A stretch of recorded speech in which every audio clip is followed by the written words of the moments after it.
Hello, everyone. I'm Steve Lentini. After 7 years, you're probably tired of seeing my face.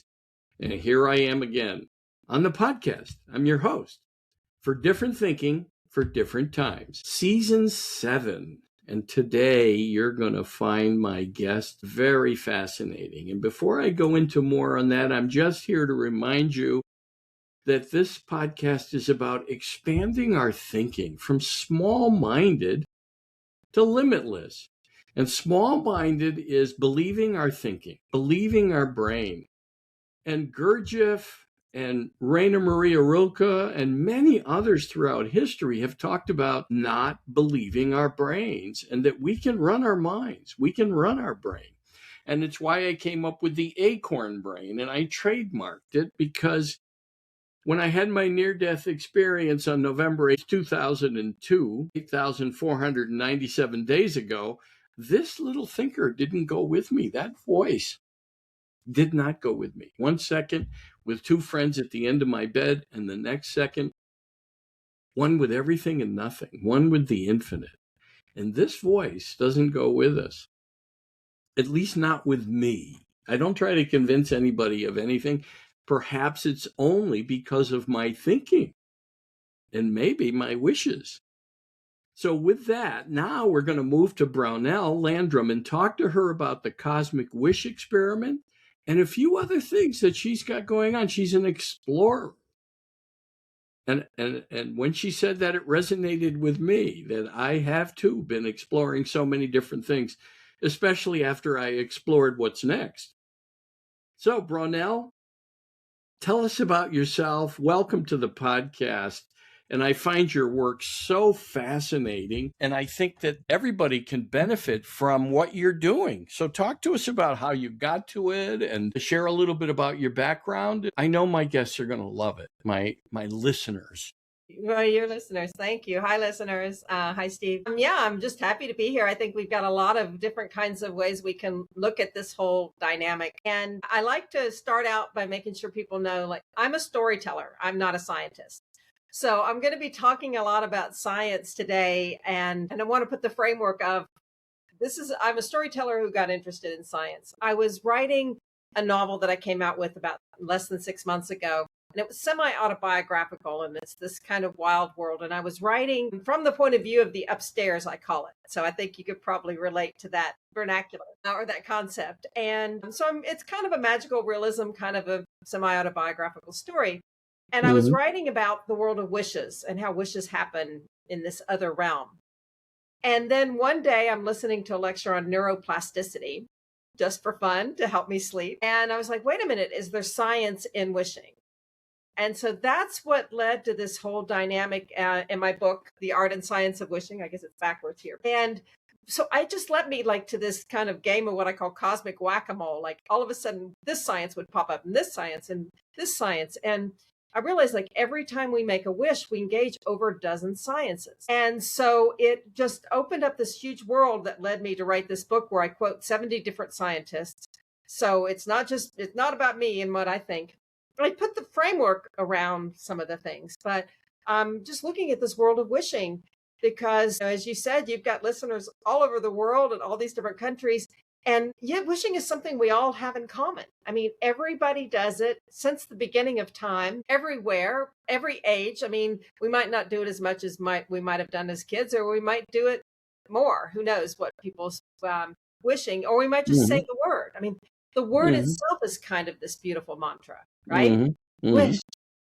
It's not force. It's not anything else. So as I was writing the book, I had to decide what's the difference between a wish, a prayer, and a goal, and how do wishes really work, and what is the science behind it. So I'm just excited to be here with you, with your background from kind of two perspectives. And this is one of the things I love about wishes and wishing is you can take it from this straight scientific mentality, right?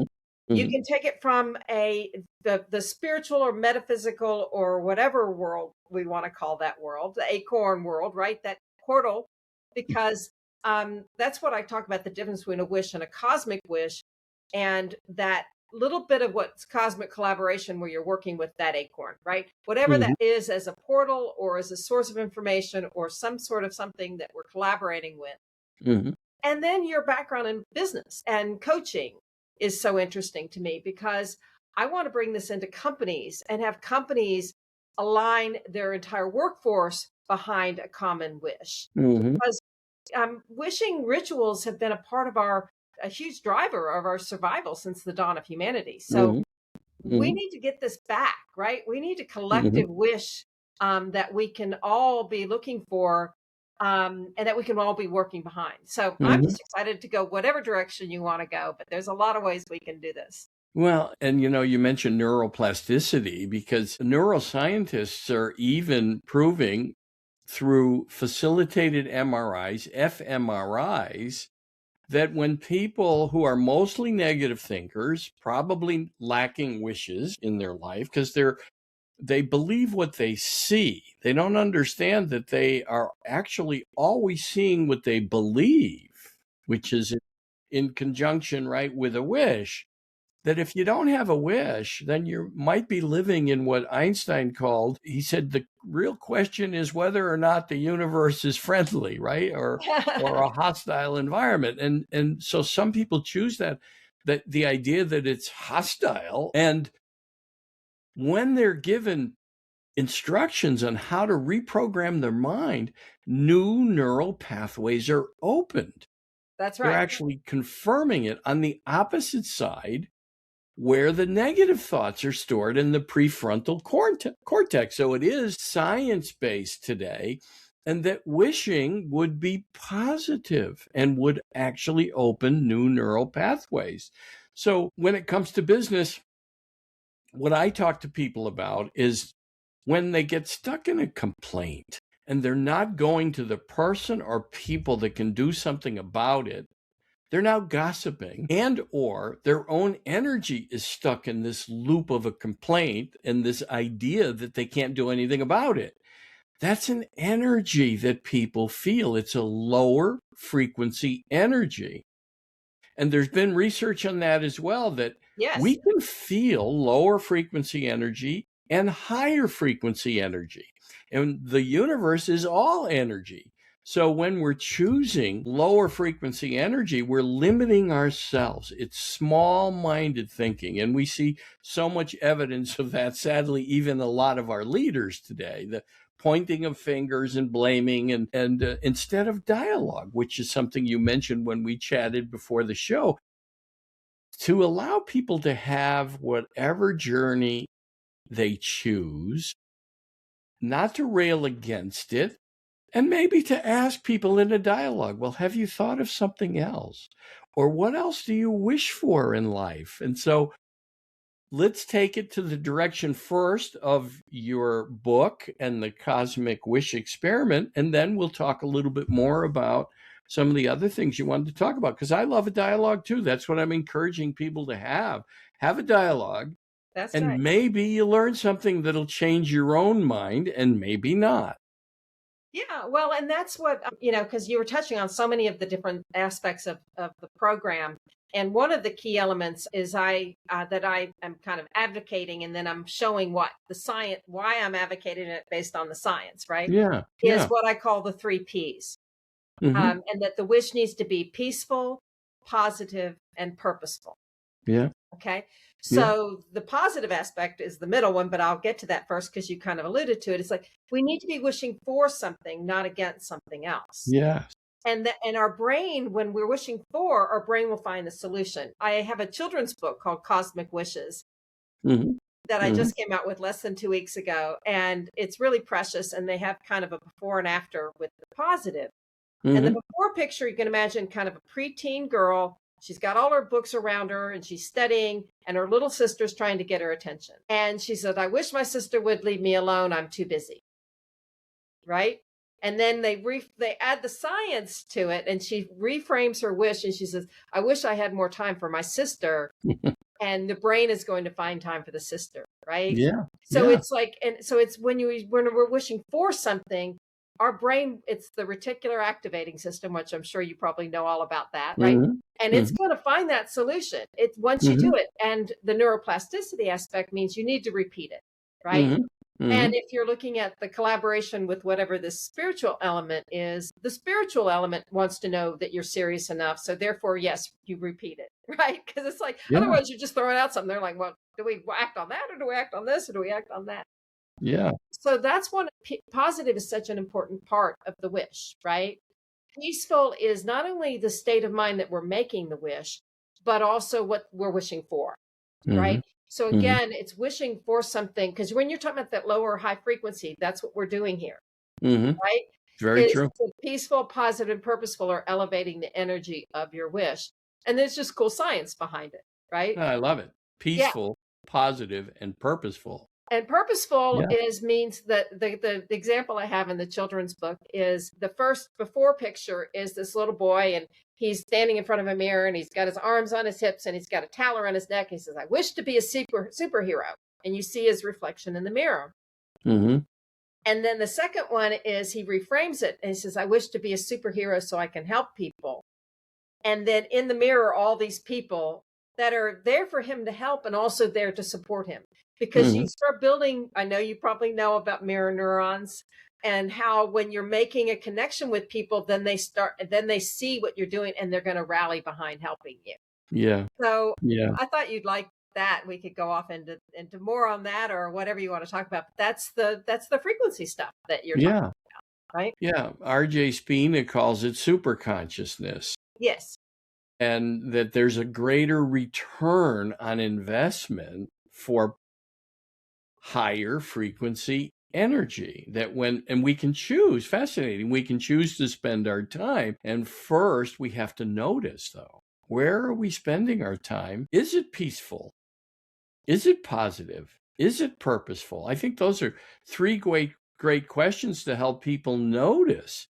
And then they can begin to actually form wishes around that. That's right. What has your work shown you with people, and how have you helped people? And you also said something about your book where you have science backing up the energy behind what you're reporting in the cosmic wish experiments. That's right. That's right. Because like I said, I quote 70 different scientists. 70. That's 70, great. Yeah. Because again, I'm not a scientist, right? So I'm telling you from an average person's point of view of, like, the good news is I'm not a scientist, and that if I were, I could only maybe tell you a limited perspective. But because I'm, more like a journalist point of view on this aspect, I can look at all the sciences and go, okay, what are we looking at from a science standpoint? And so, and there are, everything from anthropology, because like every time you make a wish, you engage over a dozen sciences. Okay. So let's just look at basic anthropology, right? People have been wishing since the dawn of humanity. And generally, the thing that makes a wish in a lot of people's definition is, what's the ritual? What's the prompt? Right? What's the thing? Is it you see a time on the clock, or you blow out candles on a birthday cake, or it's a shooting star, or an eyelash that's floating around, whatever it is that gives you that prompt to make the wish. And so part of the whole idea of the program is, just even if you just take your wish and go, okay, how can I make it into a ritual? And if you're doing it with others, then you're collectively doing the ritual. And I know you know enough to know you don't just double your results and your success. You amplify it 2.5 times the more people you bring in, right? So just simply, I've got a wish circle starting soon, and the ritual they're going to use is every time you see the mirror. So even if you just simplify it just to the most basic level and have a ritual where every time you see a mirror, you think peaceful, positive, and purposeful. I love that. Then even if you're not adding a wish to it, you're elevating. Yeah. And the wish groups you're talking about are like a mastermind. Yes. Right, which is multiplying the efforts by having other people. Masterminds often talk about intending or intentions, but I think wishes are a wonderful way to incorporate that into a mastermind as well. I think I'll add it. I've had a mastermind for 15 years with 4 people. We've had a few people in and out over the years, but basically we have a core group of 4 for 15 years, and I think I'm going to add that. Yeah, and with the cosmic wish experiment, it follows the framework that's in my book, and it helps you take it because of neuroplasticity. As you know, it means repeating it. Because you don't rewire your brain overnight. It takes some people say 6 weeks, some people say 8. I'm going to say 8. Okay, so I'm going to go with that aspect of the science. And if you just take 1 minute a day and repeat the wish, that's going to activate all these sciences that are going to look like reticular activating system and all these different things. Even when you're in that default mode network, if you know what that is, when you're not paying attention, but but your mind is wandering, it's actually helping process the answers and the solutions, right? And so that's when then you can start kind of pulling all those things together. And then there's a what I call a cosmic wish playbook. Each week it takes you through one of the sciences, because the perspective that I have is, and I am going to pull back here and give a little framework, is the difference between a wish, a prayer, and a goal. Okay. I mean, I know from business coaching, this is really interesting, right? Because I've got a little bit of the business background, I've got an MBA and all that corporate background as well. It's so driven by goals, and it's not necessarily driven enough by wishes and wishing. And wishing allows for more, because basically a goal is something, I'm going to do this, I'm going to set the plan, I'm going to make this happen. And it's, I want to lose 5 pounds or 10 pounds, or I want to run a marathon, or I want to do something. And it's usually something in your control. And a prayer is usually something completely out of your control. Right?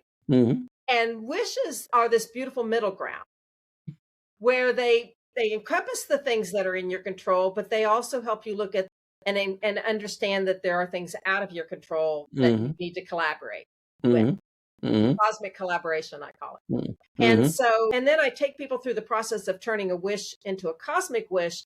And to do that is when you start applying the science. So you think you have this wish and it's just this whimsical, I'm going to put it out there in the universe and let it go. But the more you add the science and understand the science, the more you bring in your control, the more you can manifest the wish. And so that's why I think it's so much more powerful than just looking, okay, companies often, and I think you were alluding to, like force the goal through.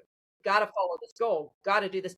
And there's not enough of a release to maybe there's other things and other factors, and making sure it's a safe environment for people to, express their concerns, like you said, because there's, my first book is called 5 Reasons Why Bad Things Happen.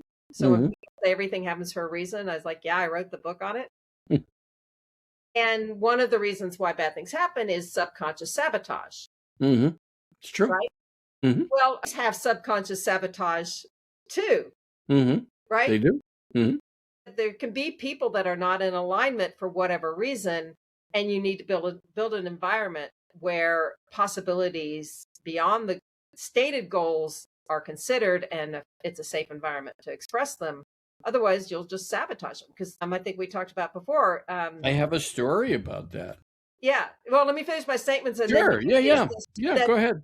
I'll support your observations with an interesting story. It won't take long, but so go ahead. Yes. Yeah. I just wanted to say what we said earlier, which is 70 to 75% of change initiatives, whether it's mergers, launches, reorgs, whatever, don't work. And that's why.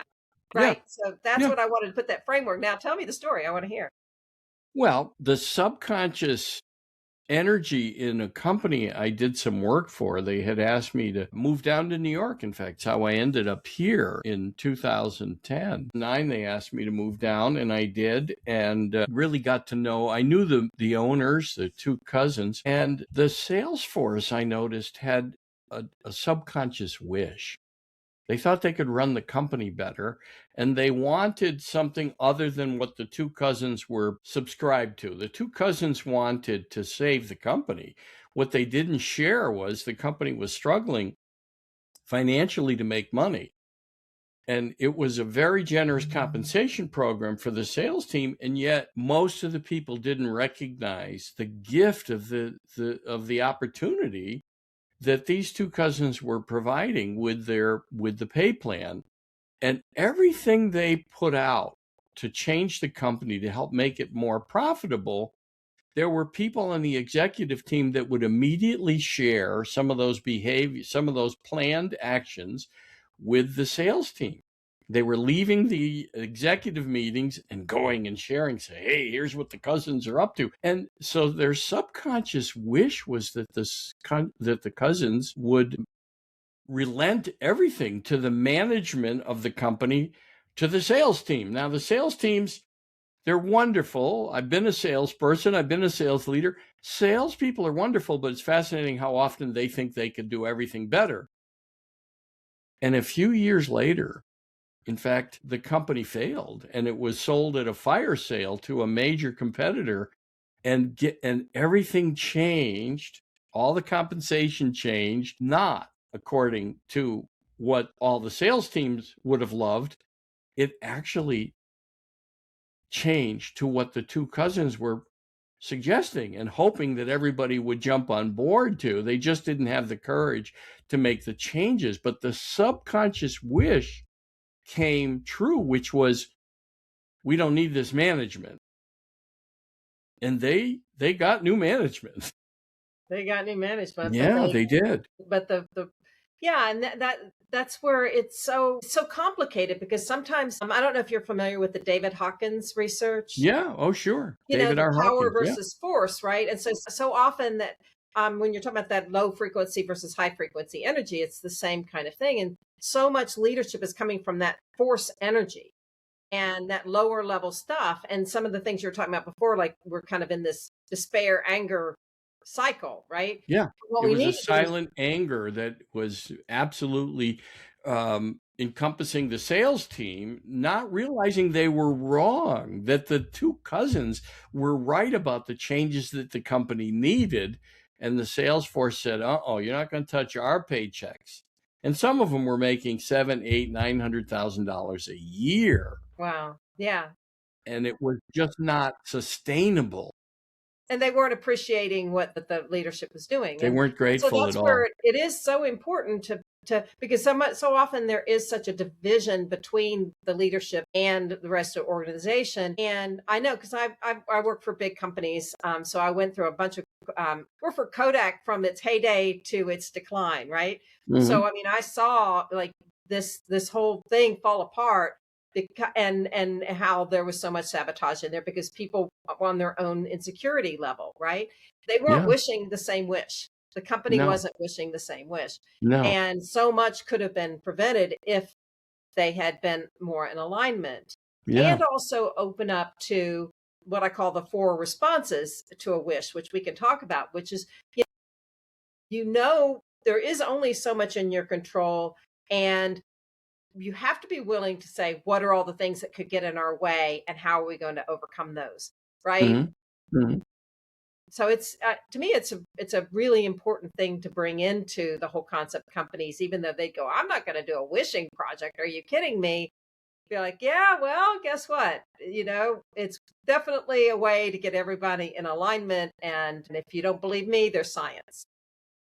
And I would ask some of the leaders, well, then what's happening now? Tell me what's happening now and where some of the challenges are. And then ask them, well, what kind of thinking you think is bringing this about?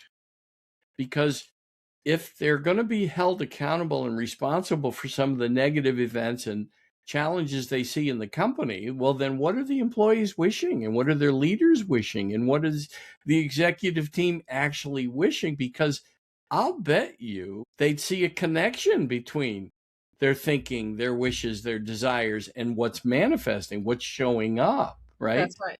That's right. Yeah. You've got to bring it all to the surface. Is part of what you're talking about too. It's like, what's that?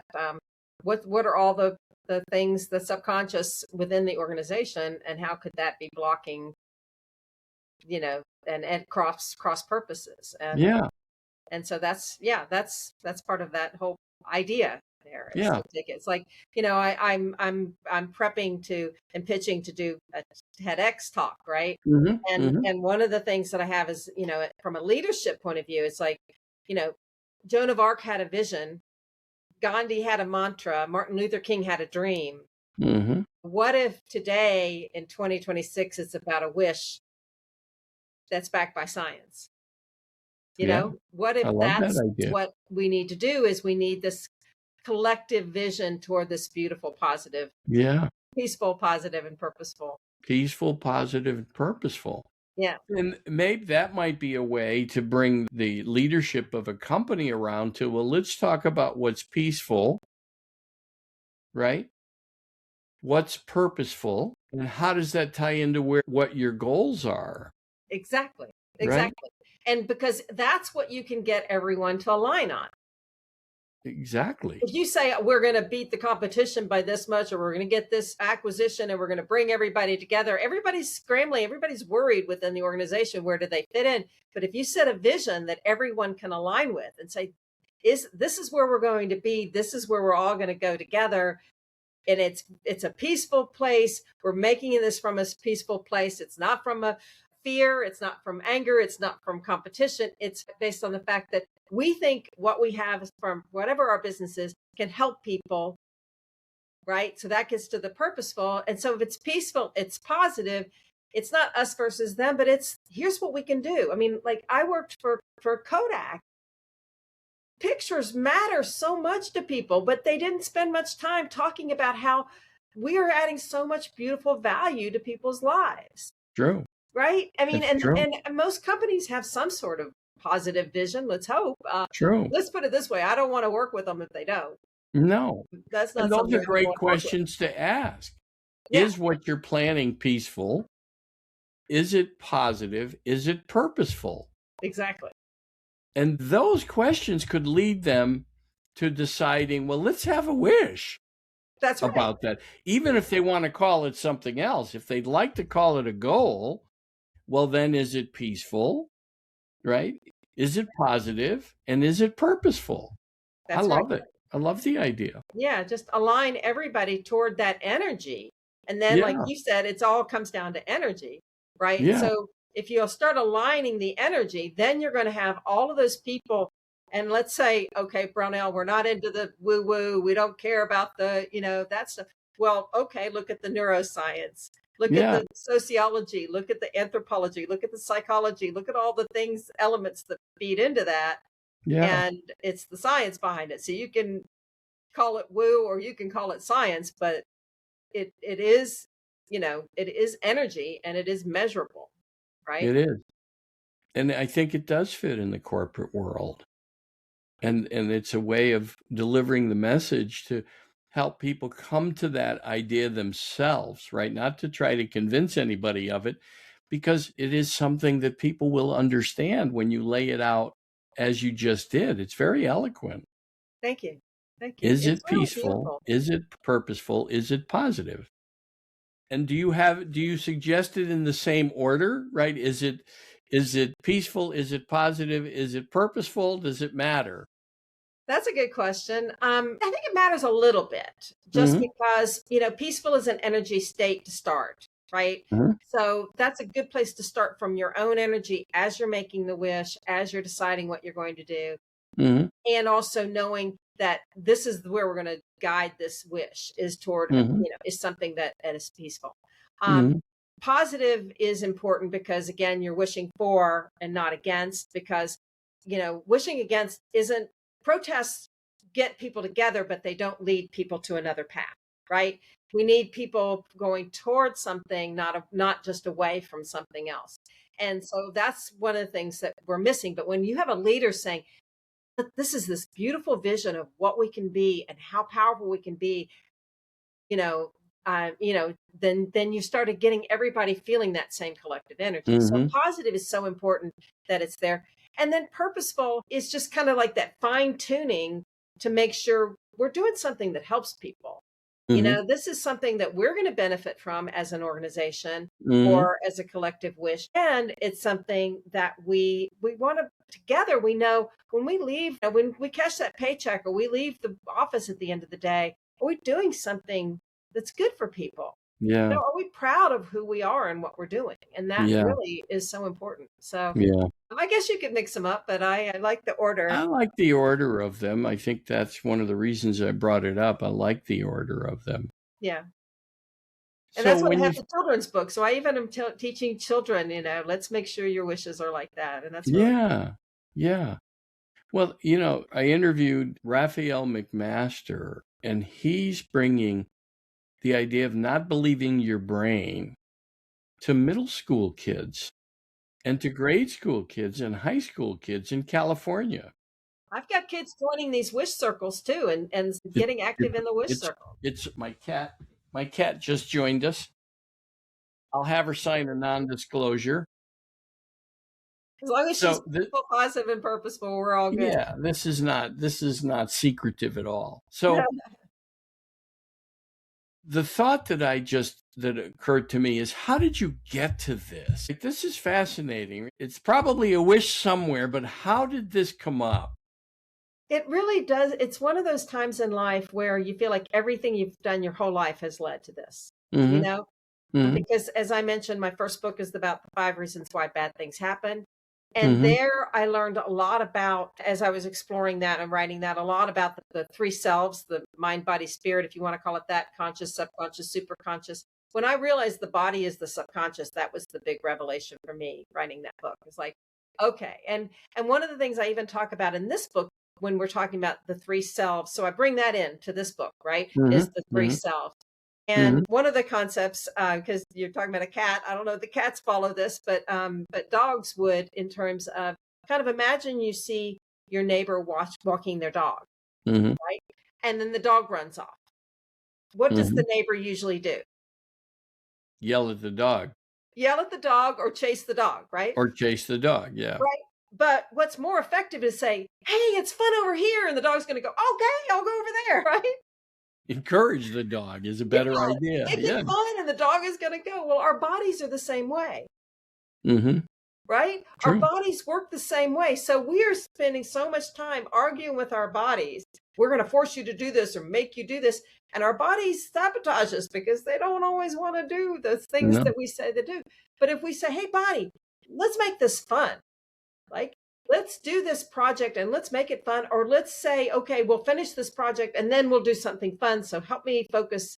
Your body will totally get in alignment and go the Mm-hmm. direction that you want it to go. Mm-hmm. So that's one of the activities is that I have in this, this 8-week process is you go through these things to start making your wish. How can you make it more fun?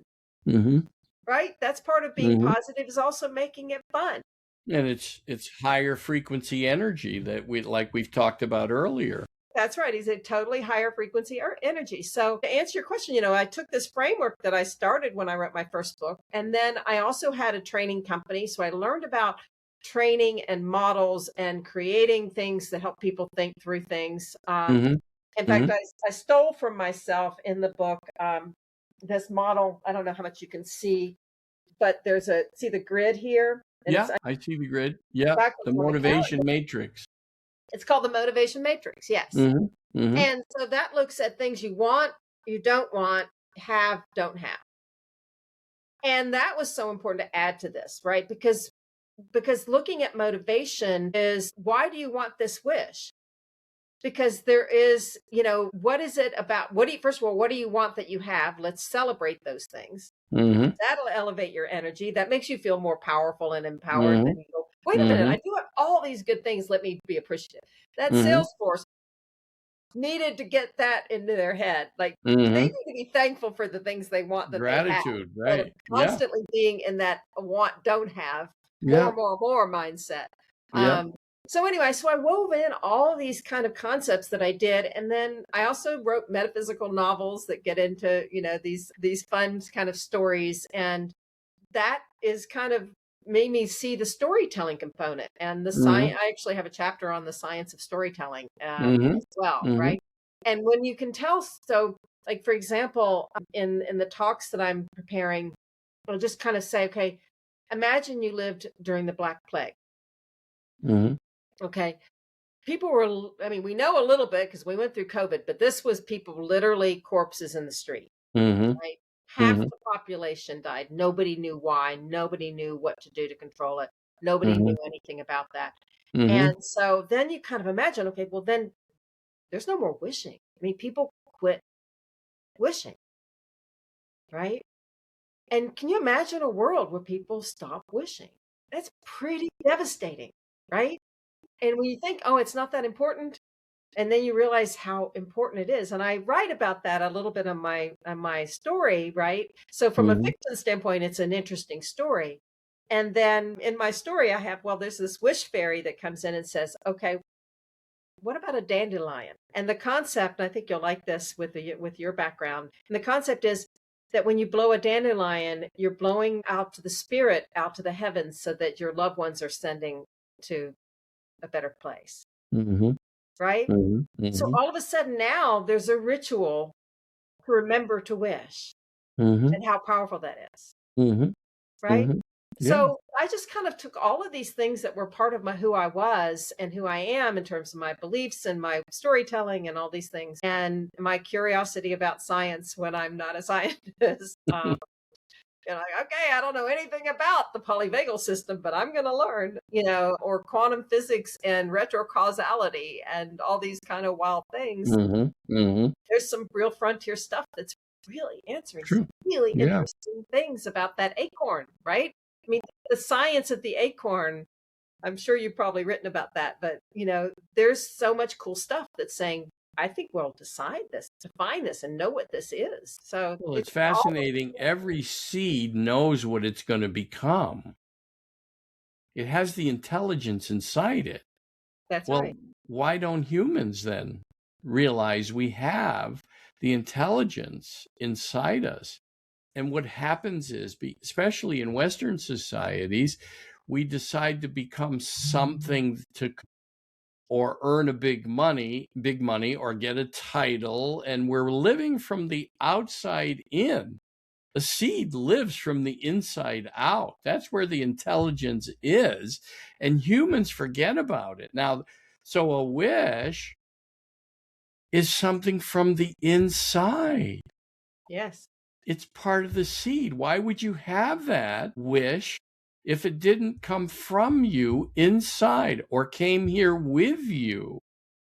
It's a fascinating thought, right? That the wish is similar programming to the seed. A tomato becomes a tomato. It doesn't think about it. An acorn becomes an oak tree. I mean, a lot of the conditions have to be correct for it to happen.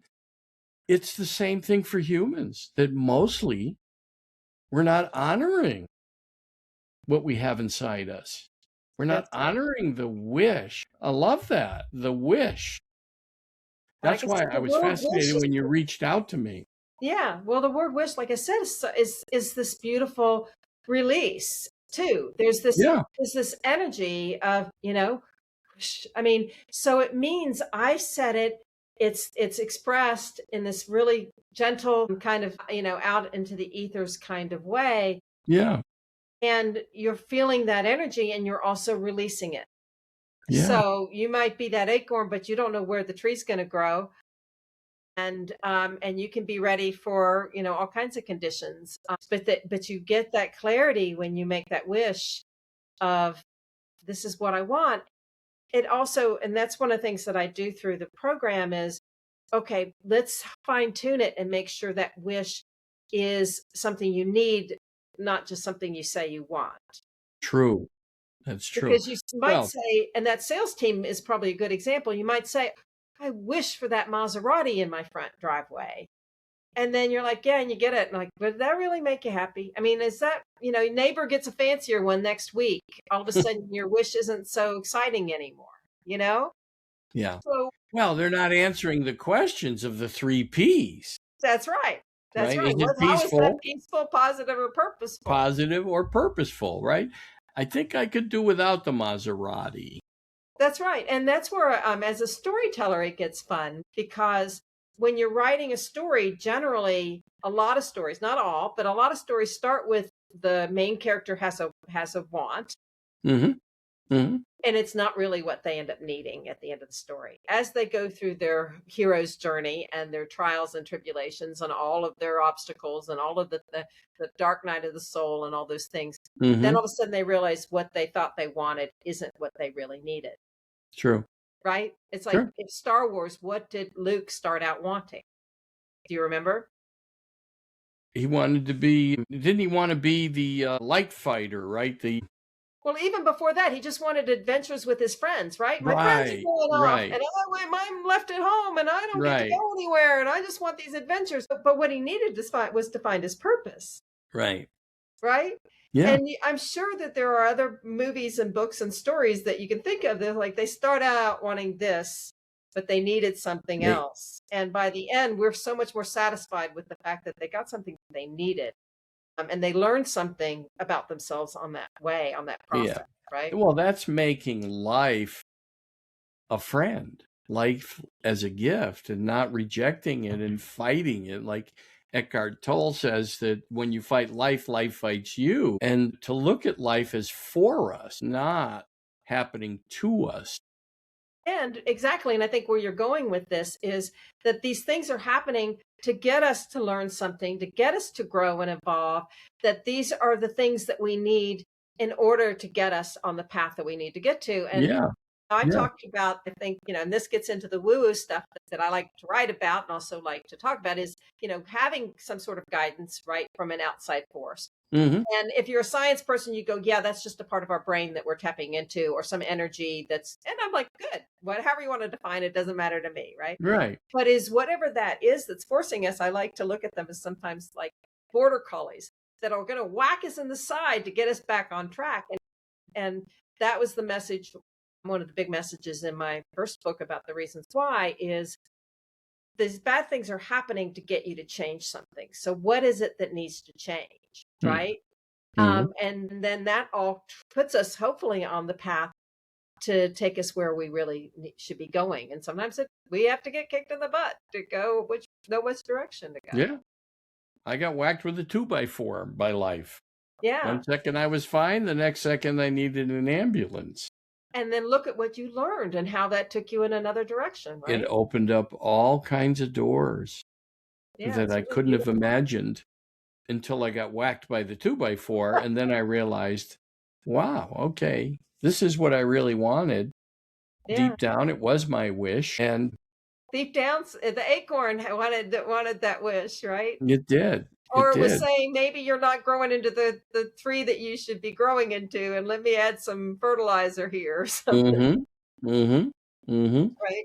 Yeah, sure. It led me to the farm and everything else that I ended up doing and have done. And Yeah. to writing and all the things and to the podcast and meeting fantastic guests and fabulous people like you, Brownell. I'm grateful that the universe conspired that we would meet. Okay. So what would you like people to know about you? How can they get your book? Where can they find you on the web? Okay. Well, my name, as you know, is Brownell Landrum. I'm the only one in the world, so I can't hide of who I am. I have brownelllandrum.com as my website. You can find me on Amazon and other places where books are. I have The Art and Science of Wishing that just came out a couple of months ago.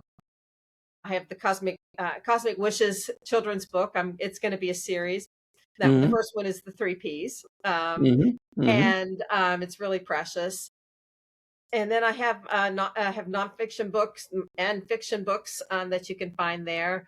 And you can find me on all the socials, YouTube and Facebook and Instagram and TikTok and all those places. So I'd love for people to the Cosmic Wish Experiment is a website as well, right? Cosmic Wish Experiment is the website, and that's .com. CosmicWishExperiment.com. That's right. So if somebody wants to either go and join a wish circle, because we've got some public wish circles that are really beautiful. One's for animals, and one's for a more loving place for animals. Another one's just for a more loving world. And you can join those, and I'm offering it to the world for free. So it's something, because I think it needs to be simple, fun, and free for people to want to do it. So I made it all of those things. So it's got games and toys and all kinds of fun stuff. And it's designed for, kids and people of all ages, and then if somebody's interested in the business aspect, then they can contact me and I can talk to them about a totally different, similar, but a different approach, obviously, for an internal corporate kind of. Well, and it's a good idea when people start tying the results they're getting to the questions that you ask. Is it peaceful? Is it positive? Is it purposeful? You're doing fascinating work. Thank you. And you mentioned that you're doing the cosmic wish experiment and the circles, the wish circles for free. I think that there are wonderful things in life for free. The podcast is free. And I think that when we realize that we're here to help people, that's why we're given some of the gifts. And then at the same time, we're also here to earn a living and to make a positive and peaceful and purposeful contribution to the world, that we get remunerated for it. And that's wonderful too, right? So that I think you do have a fascinating message for businesses. Thank you. Yeah, you do have a fascinating messages for businesses because it would impact their culture. And then they can prove it to themselves. See, the fascinating thing is that businesses like to prove. They want proof. They want to track it. Well, if you track this over a year and then 2 years and 3 years, now I've gotten you some long-term contracts. There you go. They can prove that having a culture that's all on the same page with a peaceful, positive, and purposeful wish, and that answering those questions about their goals, if they want to call them goals, they're going to end up in a place that'll amaze them. Thank you. My guess. That's the goal. Yeah. That's Yeah. the wish. The collective wish is to do Yeah. that and to get them to see. And it's all backed in science. So it's Yeah. not just me giving them woo-woo stuff. There's actual really cool science from it. Yeah. Yeah. All right. So how do you want to leave? What would you like people to remember? And then we'll give the websites again. Okay. Leave us with something that you'd like to impact everyone with. Those that will listen, and I'm going to have this on my YouTube channel, which fascinating. Last month, I had over 1 million views on a couple of my videos about changing our mind, changing our thinking. And this is something that can change people, and if they've changed their thinking. So how do you want to leave? What message? Yeah, I want that. I wish that the people listening could understand the power of their wishes and could understand that there is energy and sources and science behind it to help them elevate their wishes. And hopefully they've learned the 3 Ps. We've covered those pretty well. And even if they leave here and just say every day, they come up with a ritual, whether it's looking in the mirror or brushing their teeth, that they just, even if all they do is think peaceful, positive, and purposeful and can feel that energy, I think it would be really beautiful. Yeah, I think you're right. It's brownelllandrum.com, BrownellLandrum.com, Brownell Landrum. You'll see all their work. CosmicWishExperiment.com, and get into a wishing circle, because you can prove it to yourself. Maybe, as Brownell just suggested, while you're brushing your teeth, you could have a wish and ask your brain to make it peaceful, positive, and purposeful. The 3 Ps. And think about maybe a little wish for each day, or in the beginning at the top of each hour, until the brain finally says, well, you can do this daily. You don't have to do it every hour. But I don't want you to all listen to your brains. Start to reprogram your mind, and wishes can do it as well. It's neural pathways open. And it's been proven by neuroscientists. Don't take our word for it. You can go look this up and find that there's many people doing this work today. Neural pathways are opening that are changing people's minds. And if it's peaceful, positive, and purposeful, you can prove this to yourself. All right, Brownell, I'm grateful we met. Thank you, Steve, very much. And I'm grateful for the work that you're doing, and I really appreciate it. And I'm going to start experimenting more purposefully about wishing myself. And certainly they're going to be peaceful and positive. There you go. And I'm grateful we met. And